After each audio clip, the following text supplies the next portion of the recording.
नमस्कार। अब हम बात करते हैं, कल बात की थी कि समांतर प्लेट संधारित्र की धारिता का व्यंजक क्या होता है, और उसमें हमने 3 स्टेप लगाई थी कि सबसे पहले वैद्युत क्षेत्र ज्ञात कर लिया था, उसके बाद वैद्युत विभवांतर ज्ञात कर लिया था, और तीसरी स्टेप में संधारित्र की धारिता ज्ञात कर ली थी। अब हम उसी प्रकार का एक और टॉपिक है समांतर प्लेट संधारित्र की धारिता। ये काफ़ी ज़्यादा पूछा जाता है, ये उससे ज़्यादा इम्पॉर्टेंट है। आप और एक चीज़ कि अगर आप केवल इसको तैयार कर लेंगे तो समांतर प्लेट संधारित्र की धारिता का व्यंजक भी आपको प्राप्त हो जाएगा।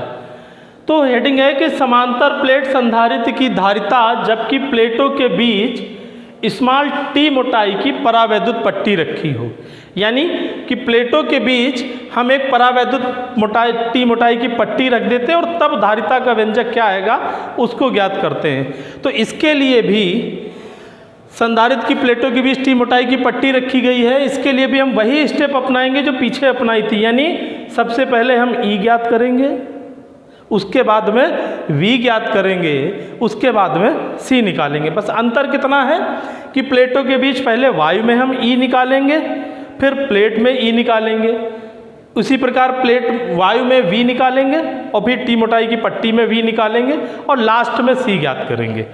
तो आते हैं टॉपिक पे अपने कि एक समांतर प्लेट संधारित्र जिसकी प्लेटों के बीच वायु में दूरी D थी, प्लेटों के बीच वायु में दूरी कितनी थी? D थी। प्लेटों का क्षेत्रफल A था, पृष्ठावेश घनत्व सिग्मा था, और सिग्मा किसके बराबर होता है? आपने पीछे पढ़ा कि सिग्मा बराबर होता है Q/A। तो अब हम क्या करते हैं कि संधारित्र की प्लेटों के बीच एक टी मोटाई की परावैद्युत पट्टी रख देते हैं और उसका परावैद्युतांक कितना है? K है। स्पष्ट है कि अब पहले दूरी D थी, टी मोटाई की पट्टी रख दी, तो अब वायु में दूरी कितनी बचेगी? D-T बचेगी। वो लिखा हुआ है वायु में दूरी D-T बची। तो हम शुरू करते हैं। सबसे पहले प्लेटों के बीच वायु में वैद्युत क्षेत्र की तीव्रता वायु में ज्ञात कर रहे हैं, इसलिए इसको E0 लिखे। E बराबर सूत्र क्या था? σ/ε0। सिग्मा होता है Q/A के, तो हमने डायरेक्ट लिख दिया है E0 बराबर Q/A जो कि सिग्मा है, Q/A∈0। तो ये तीव्रता कहाँ पर आ गई? वायु में आई। जो प्लेटों के बीच वायु भरी है, इसमें जो वैद्युत क्षेत्र होगा वो। इसी प्रकार जो परावैद्युत पट्टी रखी है टी मोटाई की, परावैद्युत पट्टी में वैद्युत क्षेत्र निकालेंगे, इसका भी वही सूत्र हो जाएगा E बराबर Q/KA∈0।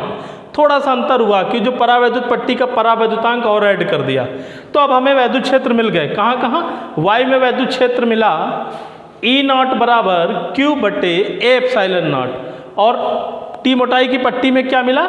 E बराबर Q/KA∈0। एक स्टेप हमारी कंप्लीट हो गई, हमने E ज्ञात कर लिया। अब आते हैं विभवांतर ज्ञात करना है, तो इसी प्रकार एक बार वायु में निकाल लेते हैं विभवांतर और एक बार टी मोटाई की पट्टी में। तो प्लेटों के बीच वायु में वैद्युत विभवांतर, विभवांतर का सूत्र होता है V बराबर E/D से। इस सूत्र का उपयोग करेंगे तो जब वायु में निकालेंगे तो वो V0 होगा, और V0 किसके बराबर होगा? E0, यानी वायु में वैद्युत क्षेत्र और वायु में दूरी। वायु में दूरी कितनी थी? D-T। तो वैल्यू रख देंगे E0 की, तो V0 बराबर हो गया, E0 की वैल्यू थी Q/A∈0 इंटू D-T। ये इक्वेशन नंबर 3 हो गई। इसी प्रकार टी मोटाई की परावैद्युत पट्टी में वैद्युत विभवांतर निकालेंगे, तो वो उसको हमने V' मान लिया है, और V' किसके बराबर होगा? E/T के बराबर होगा। समीकरण 4 से E का मान रखा, 2 से E का मान रखा, तो Q/KA∈0 और T की जगह T रख दिया। तो अब हमें वैद्युत विभवांतर प्राप्त हो गया। वायु में मिला Q/A∈0 D-T, और पट्टी में मिला Q/KA∈0 इंटू T। आपको मालूम है कि जो विभव होता है वो कैसी विभवांतर होता है? अदिश राशि होती है, और अदिश राशियों का परिणामी हमेशा जोड़ने से ही प्राप्त होता है। तो हम इन दोनों को क्या करेंगे? जोड़ देंगे, यानी परिणामी विभवांतर निकालेंगे, नेट विभवांतर निकालेंगे। दोनों को जोड़ दिया, V बराबर V0 प्लस V'। दोनों की वैल्यू रखी 3 और 4 से। V0 है Q/A∈0 D-T प्लस V' है QT/KA∈0। दोनों में देखिए कुछ कॉमन दिख रहा होगा, कॉमन दिख रहा है Q/A∈0।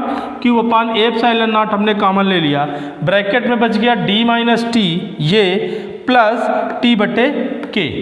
तो हमें नेट विभवांतर या परिणामी विभवांतर मिल गया V बराबर Q upon A epsilon nought bracket में d minus t plus t upon K. ये दूसरी स्टेप कंप्लीट हुई। तो हमने क्या क्या किया, सबसे पहले वायु में वैद्युत क्षेत्र निकाला, ई नॉट ज्ञात किया, फिर टी मोटाई की पट्टी में वैद्युत क्षेत्र निकाला, ई ज्ञात किया। इसके बाद वायु में विभवांतर निकाला, तो वायु का वैद्युत क्षेत्र गुणे वायु की दूरी, टी मोटाई की पट्टी में विभवांतर निकाला, तो पट्टी में वैद्युत क्षेत्र गुणे पट्टी की मोटाई, फिर नेट विभवांतर ज्ञात किया। अब हम आगे बढ़ते हैं, निकालते हैं धारिता C बराबर होता है Q अपान V के। तो Q की जगह Q रखा और V की जगह जो ये मान आया समीकरण 5 में क्या आया, Q upon A epsilon nought bracket में d minus t plus T बटे के। Q से ये Q कैंसिल हो गया, ए एप्सिलॉन नॉट ये घूम के ऊपर चला जाएगा, तो क्या आ जाएगा C बराबर ए एप्सिलॉन नॉट बटे d minus t plus t upon K. तो सूत्र क्या आया कि समांतर प्लेट संधारित्र की धारिता का व्यंजक जबकि प्लेटों के बीच टी मोटाई की परावैद्युत पट्टी रखी थी, तो सूत्र आया C बराबर A epsilon nought upon d minus t plus T बटे के मात्रक फैरेड। अब अगर प्लेटों के बीच पूरे स्थान में, पूरा स्थान d था, इस पूरे स्थान में टी मोटाई की पट्टी भर दें, इस पूरे स्थान में टी मोटाई की पट्टी भर दें, अर्थात d की वैल्यू t के बराबर हो जाए या t की वैल्यू d के बराबर हो जाए, तो इस समीकरण में जहाँ जहाँ t है उसकी जगह d रख दें।